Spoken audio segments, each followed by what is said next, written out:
Paris, October 15, 1917। ভোর প্রায় 5টা।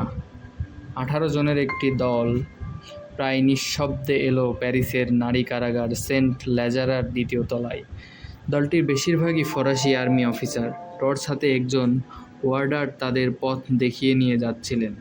তারা এসে থামালেন 12 নম্বর সেলের সামনে। কয়েকজন নান সেখানে জেলখানার দেখাশোনা করেন। সিস্টার লিওনিদ সেলের দরজা খুলে দিলেন। তারপর নিজের ভেতরে ঢুকে অন্য সবাইকে বাইরে অপেক্ষা করতে বললেন। ভেতরে ঢুকে তিনি দেয়ালের ম্যাচকাঠিটুকে ভেতরের আলো জ্বেলে দিলেন। অন্য সিস্টারদেরকেও কাছে ডাকলেন সাহায্য করার জন্য। যথেষ্ট সতর্কতার সঙ্গে সিস্টার লিওনিদ ঘুমিয়ে থাকা এক নারীর শরীর এক ভাঁজ করা কাপড় দিয়ে জড়িয়ে দিলেন। যদিও ঘুম ভাঙার পর সব কিছুতে এই ভীতিতৃপ্ত নারীটি ধীরে ধীরে জেগে ওঠার চেষ্টা করছিলেন। একসময় তিনি জেগে উঠলেন। মনে হচ্ছিল তিনি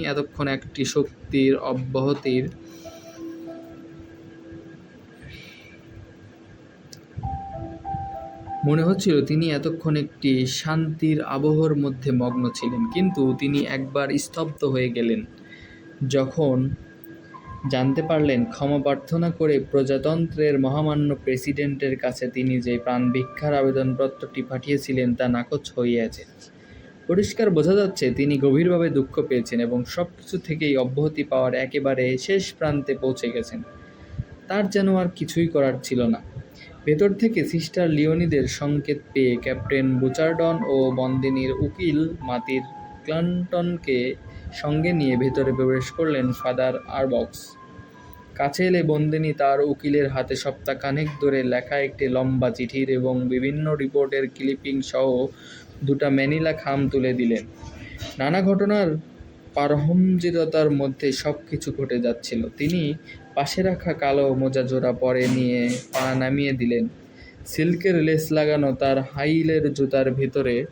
তারপর বিছানা ছেড়ে উঠে গেলেন সেলের এক কোণায় প্রায় মেঝে পর্যন্ত ঝোলানো, হাতে ও কলারে পশুর লোমের ঝালর দেওয়া ফারকোটির দিকে। সেটি ছিল ঘুমাবার প্রায় ভারী সিল্কের কিমানোর উপর চাপিয়ে নিলেন।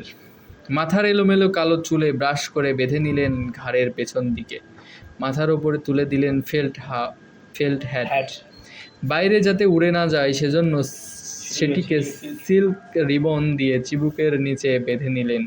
তারপর একটু ঝুঁকে কালো চামড়ার গ্লাস জোড়া হাতে তুলে নিয়ে উদাসীনভাবে তাকালেন একবার সবার দিকে। শান্ত কণ্ঠ বললেন, এবার আমি প্রস্তুত। একটু পরে একে একে সবাই সেন্ট লেজারে বন্দিশালা ছেড়ে বাইরে এসে ফায়ারিং স্কোয়াডে যাবার জন্য দাঁড়িয়ে থাকা যন্ত্রযানের দিকে এগিয়ে গেলেন। ইঞ্জিন চালু থাকা যন্ত্রযানে সবাই ওঠার পর তা চলতে শুরু করল নিদ্রামগ্ন শহরের নির্জন রাজপথে। এক ধরনের অপার্থিব শব্দ তুলে যন্ত্রযান এগিয়ে চলল ক্যাথারিন ভিনসেন্ট ব্যারকোকের দিকে। 1870 সালে জার্মানরা গুঁড়িয়ে দেওয়া আগে সেখানে একটি দুর্গ ছিল। মিনিট 20 পর যন্ত্রটি গন্তব্যে পৌঁছে গেলে সবাই একে একে নেমে এলেন। সবার শেষে নামলেন বন্দিনী মাতাহারি।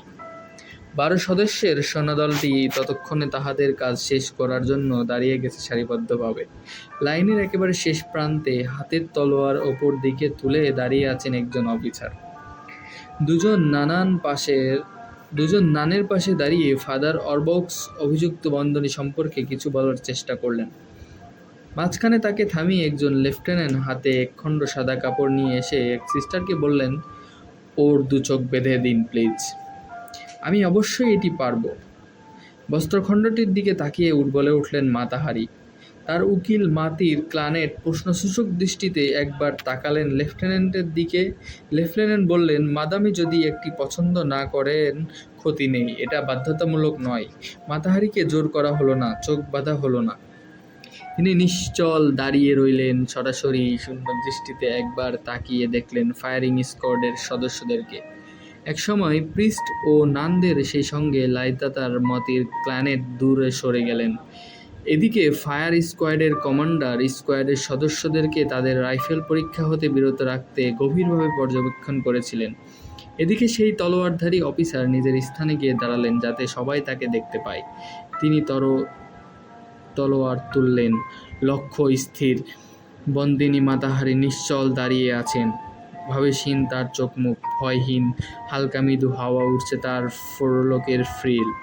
চারিদিকে অন্ধকার এখন আর নেই, শুধু নৈশ্বর্যের চাদরে যেন ঢেকে আছে সব। দাঁড়িয়ে থাকা অফিসার হাত থেকে তার তলোয়ার নিচে ছুঁড়ে ফেলে দিলেন। বাতাসে শব্দ তুলে তিনি গিয়ে সোজা বিদ্ধ হলো আর্কের ওপর। পর মুহূর্তেই গর্জে উঠলেন অফিসার, ফায়ার! মাথার উপরে দীর্ঘন্ধ সূর্য আলো ছড়াচ্ছে। সেই আলোয় প্রচণ্ড শব্দে রাইফেল গর্জে ওঠার পর ঝলসে ওঠা নলের মুখের কুণ্ডুলি পাকিয়ে বেরিয়ে আসছে ছোট ছোট নীলচে ধোঁয়া।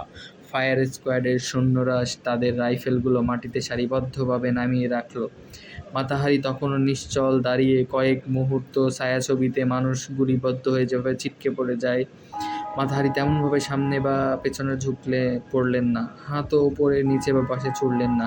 তিনি বিধ্বস্ত হলেন নিজের ভিতরেই। মাথা উঁচুই রইল, চোখ রইল খোলা। এই সময় ঘটনার ভয়াবহতায় একজন সৈন্য অজ্ঞান হয়ে গেল। ধীরে ধীরে মাতাহারির হাঁটু ভাঁজ হয়ে গেল সামনের দিকে, শরীর কাত হয়ে পড়ে গেল ডান দিকে। পা দুটো তার কোটের ভেতরে একবার একটু উঁচু হয়ে আবার নেমে গেল। মাটিতে নিশ্চল শুয়ে রইলেন মাতাহারি, ওপরে স্বর্গের দিকে মুখ করে। আকাশ জুড়ে তখন সূর্যের আলো আর উজ্জ্বল হয়ে উঠেছে। একটু পর একজন থার্ড অফিসার একজন লেফটেন্যান্টকে সঙ্গে নিয়ে এগিয়ে এলেন সামনের দিকে। বুকের সঙ্গে বাঁধা হোলস্টার থেকে তুলে নিলেন রিভলভার। তারপর হেঁটে গেলেন মাতাহারির নিশ্চল শরীরের দিকে। সামনে গিয়ে থামলেন একবার, তারপর একটু ঝুঁকে রিভলভারের মাজল তাক করলেন। সতর্কতাভাবে চামড়া স্পর্শ না করে মাতাহারির কপালের এক পাশে টানলেন ট্রিগার। পয়েন্টটা ব্ল্যাঙ্ক রেঞ্জের রিভলভার থেকে গুলি বেরিয়ে মাতাহারির মস্তিষ্কে ভেদ করে বেরিয়ে গেল অন্যদিকে। অফিসার সোজা হয়ে দাঁড়িয়ে তাকালেন একবার উপস্থিত সবার দিকে, তারপর ঘোষণা করলেন, মাতাহারি ইজ ডেড।